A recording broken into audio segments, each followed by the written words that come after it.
श्रीराम समर्थ. प्रपंचाचे स्वरूप समजून घेऊन नामात राहावे. आपले जीवन किती अस्थिर आहे हे लढाईच्या काळात चांगले समजून येते. अशा अस्वस्थतेच्या काळात मनाने घाबरू नये. काळजी न करता शांत चित्ताने भगवन नामात कर्तव्य करीत राहावे. काळजीला म्हणा कारण असे काहीच लागत नाही, कारण ती आपल्या काळजापर्यंत नव्हे काळजापाशीच असते. काळजी करायचीच म्हटले म्हणजे कोणत्याच गोष्टी तिच्यातून सुटत नाहीत. काळजीमुळे मानसिक आणि शारीरिक त्रास होतो. ज्याला काळजी नाही त्याने भगवंत आपलासा करून घेतला हे समजावे.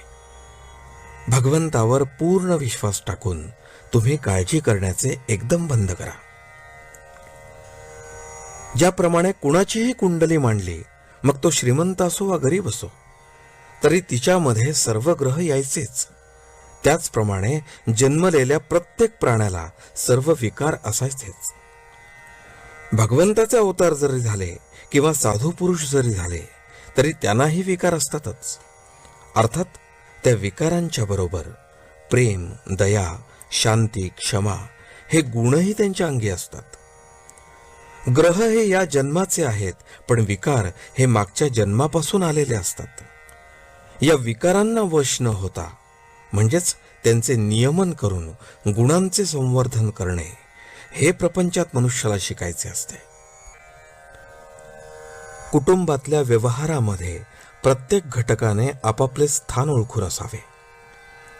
ज्याला स्वतःच्या मुलाबद्दल प्रेमामुळे इतकी खात्री असते की आपण सांगितलेल्या आपला मुलगा केल्याशिवाय राहणार नाही, तो बाप खरा. ज्याला अशी उत्सुकता असते की वडिलांनी आपल्याला सांगावे आणि आपण ते करावे, तो मुलगा खरा. बापाचा पैसा हा मुलाने अनीतीने वागण्यासाठी नाही. जो मुलगा अनीतीने वागतो त्याला बापाने पैसा देऊ नये. ज्याप्रमाणे वर बसणाऱ्याची मांड पाहून घोडा दांडगाई करतो, त्याचप्रमाणे बापाचे पाणी ओळखूनच मुलगा वागतो. गृहिणीने स्वतः स्वयंपाक करून घरातल्या माणसांना जेवायला घालावे. त्या करण्यामध्ये प्रेम असते. प्रत्येक गृहिणीला घरामध्ये थोडे तरी काम पाहिजेच. खरोखर विवाहामध्ये बंधने फार आहेत, कारण ती अत्यंत पवित्र गोष्ट आहे. जो मनुष्य तरुणपणी स्वाभाविक रीतीने आणि नीती नियमानुसार वागेल त्याला म्हातारपण मुळीच दुःखदायक होणार नाही. आज ज्याने चांगले वागण्याचा निश्चय केला त्याचे मागले पुसलेच. भगवंत रोज संधी देतोय. आज सुधारले आणि कालचे पुन्हा केले नाही म्हणजे पूर्वीचे नाहीसे होते. हीच संधी.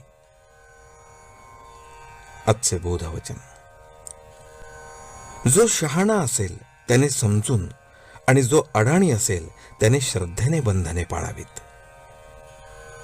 जानकी जीवन स्मरण. जय जय राम.